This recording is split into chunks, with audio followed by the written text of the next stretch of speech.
Good day. I am Professor Terry Lindvall, and I would like to talk to you a bit today about Valentines in the Bible. Now, there are some people that I've talked to that say they don't believe the Bible, and I laugh because that's like saying I don't believe in libraries. The variety and diversity of text that make up the Bible will astound us. There are parables and prophecies, history, wisdom, law, fantastic literature, gospel, letters, poetry, everything that overwhelms us. And their message is all about God's love for us. Now, beginning with Adam and Eve, we find two stories. The first story is a matter-of-fact story where God takes his image and he creates male and female out of it. They're equal. They come out at the same time, and he blesses them. And he says, go forth and be fruitful and multiply and have fun. And you know what that means, to go forth and multiply. But the other story is much more creative. It's much more dramatic, where you get this temptation of the knowledge of good and evil. And so they leave romance for ethics. They leave their Valentine existence and they choose to try to be righteous on their own. And they lose their Eden. They go out and they're married and they've got to work and they've got to have pain and childbirth. And so the Valentine moves into a different dimension where you have to choose to love someone else. We look at other stories, poor Noah and his wife on the ark. And you can imagine that after spending 40 days and 40 nights with all of their pets, Noah gets off and he makes a vineyard, makes some wine, and he and his wife are sitting on the deck of the ark. And she's drinking her wine. And she begins to talk and says, I don't know how I could have done it. I love you. I couldn't have gone through this without you. And Noah looks at her cannily and says, is that you or the wine speaking? And she looks at her husband and says, hush, I'm talking to the wine. And so we find this wonderful humor that comes through the people in the Bible. Of course, some of it is embellished a little like that. It's very much like the story of Abraham and Sarah, who romanced and were faithful to each other, even though several times he went to Abimelech and other kings and said, take my wife, please. He just tried to save his own skin. But at the end, God had made a covenant with them and promised to take care of them and to give them as descendants as many as the stars in the heavens. But God took his sweet time. It took a long time for them to have children. In fact, when Sarah was 90 and Abraham was 100, think of your grandparents making out. But finally, the word comes to Abraham and Sarah. In fact, you can imagine this old Yiddish story where one night Abraham comes home and he says, Sarah, we've been so patient. We've been so good that God has promised us tonight super sex. Sarah looks at her old husband and she says, at your age, take the soup. Romance at any age is always there. And we find characters all through the scriptures meeting each other at bars. Well, wells. Wells were like the bars of the day, the pubs of the day, where you would go and you would quench your thirst, you would meet women, you would get into fights. We find that Isaac's wife, Rebekah, is found by Abraham's servant, Eliezer, and he brings her back. Jacob runs away after cheating his brother out of the birthright, and he comes to a well, and he meets Rachel and Leah, and he's so in love with Rachel. But he gets so drunk on his wedding night that he ends up with Leah in the morning. Be careful how much you drink at your bars. And then Moses meets Zipporah at a well. And all of these men are persecuting her. But he stands up and he fights them and he marries her and takes her with him. All of these stories are wonderful. And we find other stories too, like Ruth, who is with her mother-in-law, Naomi, and her husband dies. And she goes with Naomi, says, your people will be my people, your God will be my God. She goes to her home country, and there she meets this grand old man, Boaz, with a beard about like this. And Boaz sees her and will pay anything for her and work out deals for her, and she will come and warm his feet, which is rare. It doesn't happen anymore, even for the best of Valentines. But we find other stories coming with David and Solomon, who had a little too many wives and concubines. And in the book of Proverbs that Solomon wrote much of and collected, we find that he warns against bad women. There are women that say, come and be with me, or men that say that to women. But at the end, in Proverbs 31, we get this portrait of an ideal, independent, talented woman, very smart.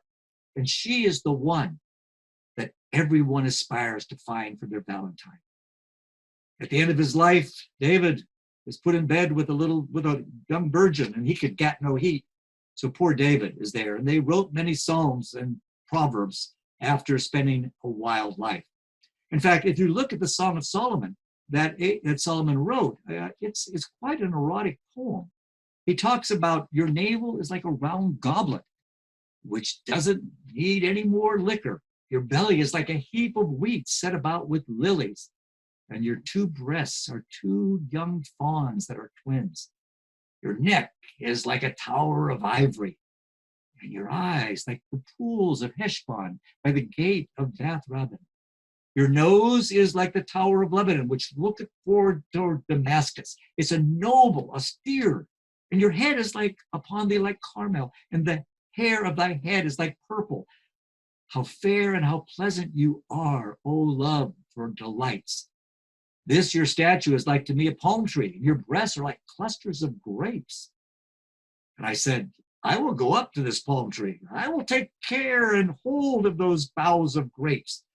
Now thy breast shall be as clusters of the vine, and the smell in thy nose like apples, and the roof of thy mouth like the best wine for my beloved, that goes down so sweetly, causing the lips of those that are asleep to speak. You think you're snoring in bed, but suddenly you come to life when you are with your beloved, with your wife from your youth. But it ends, I am my beloved, and her desire is toward me, and my desire is toward her. The prophet Hosea followed God and was obedient and was called to marry a prostitute, Gomer. And she went out and lived wildly and had 3 children with names like, you are not my child. And yet, this romance in which she is restored, Gomer comes back to Hosea, is very much like God's love for Israel and for us. That we go astray, and yet God pursues us like Hosea. We commit adultery with our world, and God says, I will be faithful to you, and change the name of the children. Now, there's one other great story in the apocryphal book of Tobit. Many of you haven't read Tobit, but Tobit's a wonderful, kind of fantastic little story that's in the Orthodox and the Roman Catholic canon. And in it, we find that Tobit is a young man. He wants to marry this beautiful woman named Sarah. But Sarah has an unfortunate curse on her. There is this demon of lust, Asmodeus, the worst of demons. And what happens is every time that Sarah is about to marry a man, the demon comes on their wedding night, and just before they get into bed, he kills the husband. And so there are graves of all these husbands. And Tobias is coming to marry this woman with this demon there. And her father is digging another grave just in case Tobias is going to be one of the other husbands. And I'm not even going to tell you the end of the story. You've got to go read Tobias. It's going to make a great film someday. Even Esther wins a beauty contest with King Xerxes.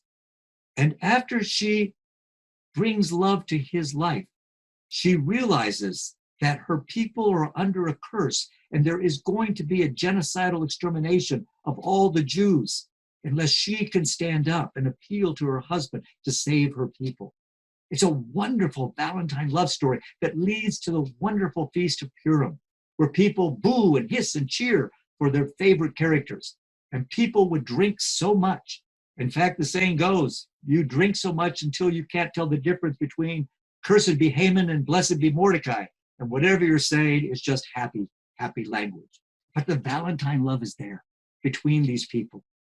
And finally, penultimately, we find St. Paul instructing men and women how to behave to each other erotically.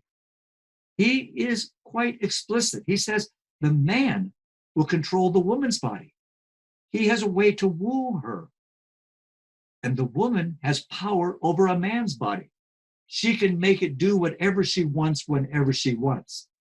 And for what it is worth, after being married for 37 years to this wonderful woman, Karen Garbus Lindvall, I find that Paul is right, that the woman has a power over everything I am. Finally, God himself in the book of Revelation presents himself as a bridegroom.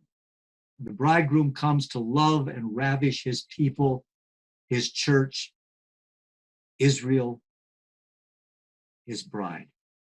He loves us and we become his Valentine. And so he's going to establish this great wedding feast. Heaven is this wedding feast where we eat and we drink and we dance. Even if we dance and waltz like camels, we are dancing and we are celebrating and singing. And it is the greatest Valentine celebration whatsoever. And if that's not enough for you, go to the literature that's been inspired by the Bible, from Edmund Spencer to Chaucer to John Donne to Shakespeare to George Herbert. All of these people have drawn their resources from the Bible. Even a bachelor like C.S. Lewis talks about these loves and the loves that God presents to us. First, there's storge, that affectionate love, that comfortable love where you can sit with someone that you have known for a long time. It's the kind of love you might even have for a professor, which is rare, but you might feel storge, that affection. Then there is philia, when you have friendship with someone, when you see and are interested in the same things. Then there is eros, that a man has for a woman or a woman for a man, and they're brought together and made one flesh. And finally, there is agape. And agape is the love that God demonstrates to us, that he gave his only son to show us his love.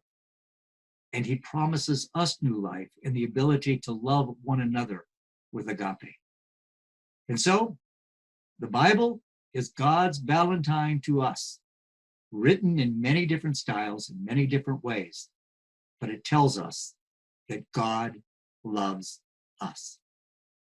May God bless you and shine his love upon you.